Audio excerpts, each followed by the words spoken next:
Welcome. Special episode. Dr. James Beckett Sports Card Insights here with Mike Payne, editorial director of Beckett Media and longtime friend and colleague. And the first person I thought of when I got the news that Al Kaline had passed away at the age of 85. So first, thank you, sponsors, for making this possible. Topps Panini and Upper Deck, Beckett Media, Beckett Grading, Beckett Authentication, ComC.com, Heritage Auctions, Huggins and Scott Auctions, Burbank Sports Cards, and Mike's Stadium Sports Cards. All the sponsors, Mike, I'm sure, are Al Kaline was a gentleman, was an outstanding player and an outstanding person. So, what are you feeling right now? Well, Mike. Obviously, at 85, we all knew this day was coming. I hadn't seen him in a year, and when I last saw him a year ago, he was in good shape. And and fast forward now, I hear after the fact that he was kind of struggling for the last month. I don't know with what. I'm not even going to speculate, but so I shouldn't be real surprised. But it did kind of reach out and punch me yesterday afternoon when I first saw it.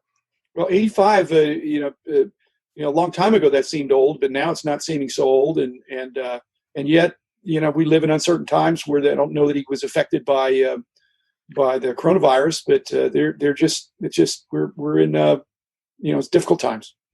Well, as you can imagine, I'm in Michigan, and it's a huge story here. This is the first time in several weeks where Corona had to share the above the fold headlines with Kaline's passing in both the Detroit News and Detroit Free Press. It's a huge story and a huge loss for the fans of the Tigers everywhere, not just in Michigan, but everywhere. Because he was Mr. Tiger, as his name suggests. And look, there's not a bad Al Kaline story. Well, I mean, he doesn't even, I can't think of any enemies. He was highly respected among his peers and people he played against as a guy that played the game the right way. And that even was applicable to his post-playing career. Yeah, I think, some people get kind of locked up in numbers, and Al's numbers were outstanding, Hall of Fame worthy, first ballot, but he finished with 399 home runs. So batting average or something, just under 300 as well. Yeah, he batted 297, again, just under 300. So you look at the numbers and you go, well, he never hit more than 29 home runs in the season, but that's pretty good, right? And 3,007 hits, 10 Gold Gloves. I mean, he made it look easy. What do you think he gets the respect he deserves in the card collecting world? No, I don't think that he gets what he deserves. He gets some recognition, but I'm not so sure that when you're looking at 54 Topps, that Ernie Banks isn't more popular. Is his? Ernie Banks would be the same thing, but I mean, basically, those guys just weren't very controversial. Do you need controversy to get to because he like I said, everybody liked him. He was a quality player. He didn't. He was really good for a long time. I didn't follow baseball until I was maybe around fourth grade when I learned about it, and I came into a world where Al Kaline was already a star, and so I'm seeing him at his about the last 8 years. But it was the first name I heard. I'd heard of Al Kaline. I'd heard of Mickey Mantle. And so Al Kaline, when I found out, wow, he's a Detroit Tiger, I've been following him ever since. And he's so significant in baseball. But no, for a 3,000 hit player, I'm not sure he gets the recognition that he probably deserves outside of his rookie card, right? Well, I mean, what more could he do in the sense that he was a perennial all-star? He's got Gold Gloves. He's got he probably kind of a five-tool player, when they talk about that. So he just was the ideal guy. But again, like I said, I just think he wasn't dramatic. He wasn't making headlines for the wrong reasons. And in those days, swinging for the fences was considered inappropriate, I think.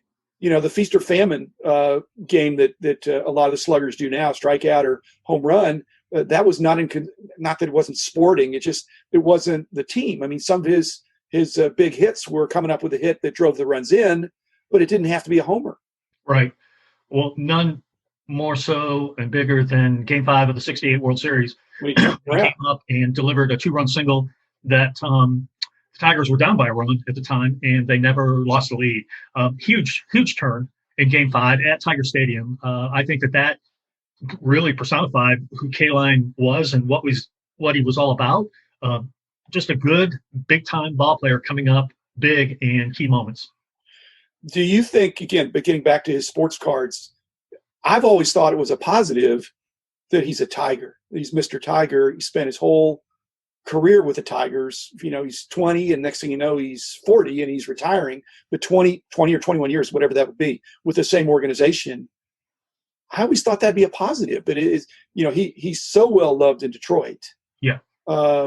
Does he not get the credit that is due in the National League cities or whatever? Because Ernie Banks is the flip side of that, always being a Cub. And, in those days, you only saw your league. There wasn't interleague play. I think Al Kaline was comfortable of his standing in the game and within society. Yeah. I don't think he ever craved the spotlight in the headlines. He accepted them. But beyond that, I don't think he would really care if he was bigger than this guy or this guy. He came to play and did it without drama. And, maybe does that hurt him? Maybe. But at the same time, I certainly respect that. And I know others do too. This is not a test for you, but I'm going to read off something that you may find familiar. But I think I just got it when you sent me when we had an email exchange. But I think it applies to Al Kaline. So I'm just going to read off a few of the statements. Be workmanlike and steadfast. No job is too small at any level. Never compromise integrity, character, or ethics. Keep climbing, never stop learning, always innovate. Insist on accountability, invest in people. There's a lot of Al Kaline in that, isn't there? There's the entrust the parent company core values. Basically, that sounds like Al Kaline. That sounds like a throwback, not a prima donna. And again, he's he's in the top 100 for sure. I would think of ball players. Oh yeah.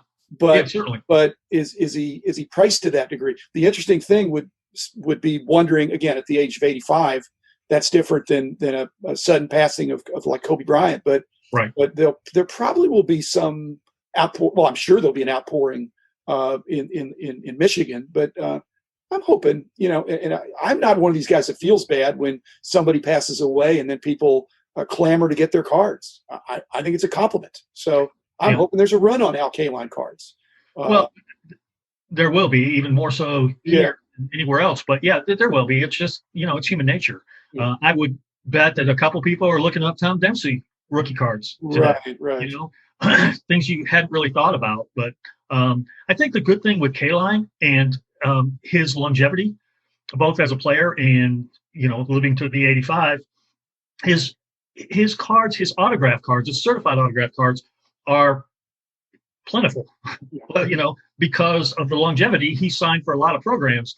To me, that's great.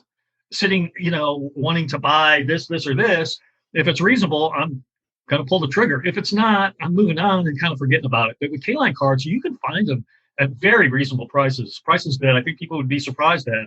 They're huge values. I'm going to do an episode on this, but he also is from the era of cursive. He has a signature that is legible. It's classy. It's just classy. I saw one he signed A on it or something like that. You can read every letter, and it's been consistent all his life. I saw one he signed about a month ago, and it was still really good. Yeah. And who else was like that? Harmon Killebrew. Yeah. You could just read. It was so great. Yeah. Well, we're getting of the age where the like I said, 85 doesn't seem so old all of a sudden. And no, not from where I sit now. It's younger than it's ever been. Yeah. We've got a generation, and the names: Bob Gibson, Lou Brock, Brooks Robinson, Johnny Bench. And I'll miss somebody, so I'm not even going to go any further. But they're all coming up at a time where, people pass on. Yeah. What is there any current ball player that reminds you of Al Kaline? Wow, that's a great question. I hadn't really thought of it. I'd have to give it some thought. I know that there are Kaline-like clones as far as playing ability, but as far as the full package of humanity and defense. I think Kaline took more pride in his defense than his offense. How about, he's retired now, but I'm wondering how much Derek Jeter was influenced by Al Kaline. Had to have been. Had to have been from just being in that area. And Al Kaline, if you're going to model after somebody, I mean, Derek Jeter was another guy that played the game the way it was supposed to be played. Well, and when Jeter was making his farewell tour through the ballparks, the Tigers had Kaline present him pregame on field with two original box seats from Tiger Stadium. Right. And so I thought it was pretty telling that they brought in Kaline to do it for Jeter. Because Jeter would have loved Kaline. He was in the area, so I'm sure he was his hero. He was growing up. Actually, is Jeter too young for that? Born in early 70s. Yeah, Jeter. So he would have been. Yeah, you know what? He would have. Jeter was born in the early 70s. Yeah. So he wouldn't have seen Kaline play. But I mean, the guy was a legend. He wouldn't have seen him play live, but he certainly heard the name in the area because Al Kaline is Al Kaline. And there's people that will swear that Al Kaline was better than Ty Cobb. I don't think I'm going to go there. But there are people that say, well, Ty Cobb, they start going through his faults. But, I think that they're the two greatest Tigers. Yeah. But I don't know about pecking order 1 and 2. Well, that's lofty praise, but like I said, I my hat's off that there's also a story which I don't think is apocryphal, but it's basically that he was making, they offered him a raise to $100,000, and he said, no, I'll take 95. I didn't deserve it. I didn't have a good enough year. There's no current player that's going to do that. No, different time. That's a true story, by the way, because it's in his autobiography. He turned it down. They don't make them like that anymore. So no, baseball's going to miss the Al Kalines of the world. Well, I think some of these young players, I think it's wonderful that there's this, that the baseball includes the legends, back as coaches or spring training or different things, guest and mentoring, because it still comes down to the same game.